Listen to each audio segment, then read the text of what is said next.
Hey guys, so something a little different this time. What would I do if I were to start Amazon FBA from scratch in 2021?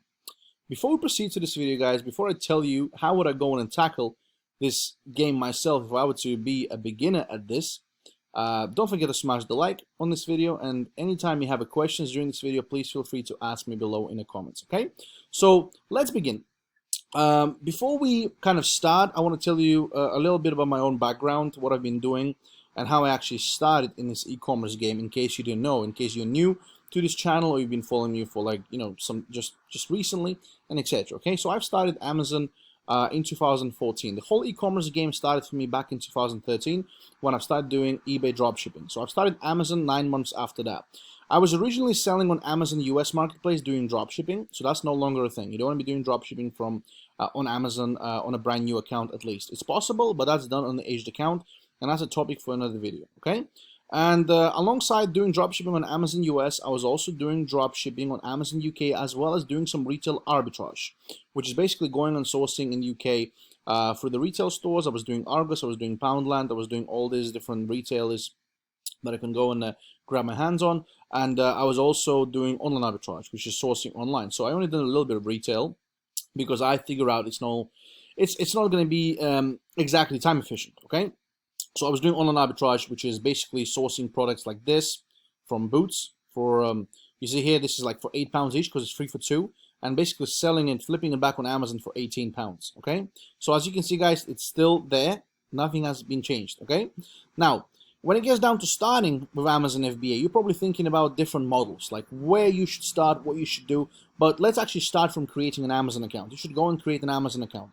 That's the first thing you want to be doing. If you're in America, go and sell in American marketplace. If you're in the UK, sell in UK marketplace. If you're from somewhere else, go and aim to sell in American marketplace because that's the biggest marketplace out there. Okay, you can go and make money on any platform out there. It doesn't matter, India, OAE, UK, Europe, Italy, doesn't matter, America. But of course, the biggest marketplace out there is American, okay? And that's the order you want to go and sell at. If you're in UK, you can also sell in American marketplace. This is completely up to you, okay? But that's the usual order how you want to go and do it. So you're going to set up your Sell Essential account and basically register. You can do it as a company, you can do it as individual, however you want, but I do obviously recommend to start as a company right away. Just makes you things a lot easier, okay? Now, you might be thinking there are various models, like you've probably been watching my channel, been seeing that I have different playlists. I teach about wholesale, I teach about arbitrage.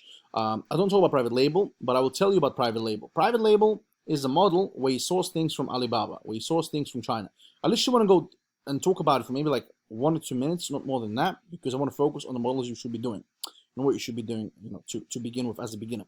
So private label is a model that I don't really recommend doing because, there are various reasons. First of all, the lengthy shipping time, which takes maybe 2 or 3 months to get started, okay, for your products to arrive and etc. Minimum order quantity for most of the products, as you can see here, you got to go and order 2,000 pieces, which is your minimum order here. So you got to go and basically spend, at least like a couple $1,000s, to begin with. Okay, there's 2,000 pieces on this particular product here. I know you can find products you can buy for less and etc. But you still have to spend at least, couple grand, to get started, because that's just the way this private label business works, okay? And you gotta wait for your products to arrive, you're gonna make a listing from scratch, and you don't know whether it's gonna be selling or not. You gotta go and do your own marketing. There's a lot to it. It's not as basic and simple as online arbitrage or wholesale, and that's the model I want to talk to you guys about today. So private label, definitely we're throwing that away. Can you make money doing this? Yes, you can, but I don't recommend doing this if you're a complete beginner, if you want to start Amazon FBA from scratch, and that's what this video is all about today, okay? Now, guys, if you do see some recommendations coming up on the top right corner, make sure to go and click on them, but watch them later after you finished watching this video. And don't forget to hit the like, guys, if you're enjoying the information that you are getting from me right now, okay? So I would to go, if I were you, so whether you're in US, whether you're in UK, whether you're in Europe, I already mentioned which way you should go about it, okay? If you're obviously in US, you can go and do retail arbitrage. You can go and scan in stores, use the apps like Scoutify, like Amazon Scan app to go and look for the profitable items. Retail is fine. However, it's not exactly freedom. You can't really automate doing retail arbitrage, so I don't really recommend doing it that way. I only done a bit of a retail arbitrage. Retail arbitrage is a term we use to buy products from retailers like Boots, or for example, if you would take a US example, this vital cost item here for $5.39 we're flipping it back on Amazon for $13.45. This is where we source things online. It's called retail arbitrage, but it's where we source online. So it's online arbitrage, okay? But retail arbitrage is just a generical term where you go into the stores and you're basically buying low to sell high on Amazon. Now, a lot of people start by going to different retail stores like Walmart, Marshalls, Target, Kohl's, TJ Maxx in America. In UK, it's Poundland, Asda. What other stores you can go? I used to go at Tesco, to source, okay, as well. But Poundland, Argos, those are like the main ones you can go and look. Mothercare, ELC, for example, okay. That's where you go with the scan app and you just look around and trying to make sure nobody sees you doing this thing, and you're just trying to find products you can go and resell. So basically doing thrifting, okay, which is basically, flipping, retail arbitrage. It's cool, but you can't really scale that business because it's like having another job. It's like having two jobs, okay. Literally you're going to put 80 hours a week to do the scanning, then you have to do your unpacking because you're not going to be using a prep center. If you do retail arbitrage, you're probably going to be using something, you're going to be doing your own labeling and packing. That's what I do when I do retail arbitrage. So you want to go and focus all your energy on doing online. So if you're in the US, you can go and do retail, you can go around. If you're in the UK, you can go and do it as well, like look for clearance sections and etc. However, I do not recommend going and doing it not for long term, okay. I would definitely go and switch everything to online, which is sourcing through the online websites. There are many tools that allow you to do this, okay. I do have a lot of videos on how to do online sourcing. There are many tools, there are many equipment, there are many automation ways to do it. You can hire virtual assistants to do the sourcing for you. You can leave this in a complete autopilot and have people doing it for you, like VAs can do it for you. They can source for like $1 per item. The item can make you like $5 profit. You'll pay $1 to a VA, you make $4 profit, and you don't even do any research. This is called online arbitrage, which is the same thing as retail arbitrage, but you're doing it online. How many times I've said this already, okay? So that's what I recommend to do. That's what I recommend to get started with, and that's what I would go and start myself with. You can go and definitely test your water and do retail, like go and do physically into the retail stores. Do your first shipment like this, but your objective is to go and start doing this all online because you're trying to create an abundance. You're trying to create that freedom. That's the whole idea about this Amazon business. You want to go and create the freedom business that can allow you to do the things you want to be doing, and obviously to make your money in a complete autopilot because we're doing Amazon FBA. Now, from retail arbitrage moving forwards, you can go and look into the wholesale. Look into those websites like wholesalecentral.com, which is in America, and esources.co.uk, which is in UK. You can go and basically get in touch with the wholesalers and actually start sourcing those big brands, those products that you're sourcing here from the actual wholesalers, from distributors. And you actually can go and start flipping them on Amazon, but buying them from the actual direct, like sources, resellers and stuff, instead of flipping them from retailers.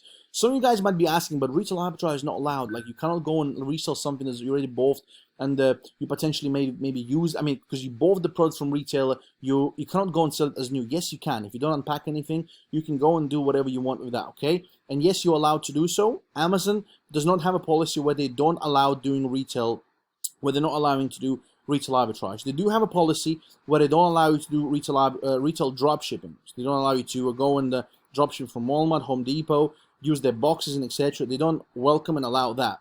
But they allow you to go and buy from retailers, repack the goods, and send it over to the fulfillment center and start selling them on their listings. If they didn't allow doing this, they wouldn't have all those sellers here on the listing selling the item. They wouldn't have these things here, okay? They wouldn't have this quality items UK selling it on Amazon, fulfilled by Amazon, and a bunch of other sellers here, as you guys can see. There's another one here, AM Retail Therapy by Amazon. Look, there's I'm sure there's another one. There's two sellers here that are doing FBA, fulfilled by Amazon. People have been doing this for years, and you cannot get banned with this, okay? They might ask you for authenticity of the product. You can just send them receipts, and you'll be good to go, okay, where you purchased, okay? Or a seller might be asking you to remove yourself from the listing. You just remove yourself and move on. But again, you got to go and do the right research on how to pick the products and etc. And of course, I'm explaining this on my YouTube channel. I'm talking about this in my courses, in my coaching program. You can find all the links, guys, by the way, in a comment section below this video, as well as in the description, if you want to learn from me. So you can go and do all of this. Do not listen to anyone, because there are thousands of sellers doing retail arbitrage. Dropshipping from retail is different. I already mentioned this, okay? So I would go If I were to go and start Amazon FBA business in 2021 from scratch, I would go right now and do retail arbitrage. Whether you are in US or UK, if you're international, go and focus on selling in US and do online arbitrage, okay, where you're sourcing online. But that's eventually where you want to end up being anyway, okay? And then if you like it, you can move over into the wholesale game as well. That's completely up to you, and you can start using those websites here, okay? Hopefully, guys, you found this video very useful. I just wanted to kind of clear this mind for you that private label is not a good way to go, that you cannot start drop shipping on Amazon in 2021 from scratch like I did. Do not make this mistake. I've talked about drop shipping so many times, and I do teach drop shipping as well, but I don't really teach it in the way that I was teaching it before, like, because retail drop shipping is, unfortunately, I mean, it's very hard to do and it's too risky for your account. And you can start with retail arbitrage, or you can also start directly with wholesale if you feel like it, but wholesale requires a little bit more money to begin with. Retail arbitrage, you can basically start with like $100, $200 to buy inventory, get your first products in, and start making money this way, okay? All right, guys, hopefully you've enjoyed this video. Don't forget to subscribe to my YouTube channel. Any questions you guys have, maybe some doubts, maybe I haven't cleared something for you, feel free to comment below. I just wanted to try something new. Hopefully, guys, you've enjoyed this video. And yeah, subscribe, like this video. Check out the link in the comments, in the pinned comment to all my services, all my other information, and I'll talk to you guys on my next videos. Bye-bye.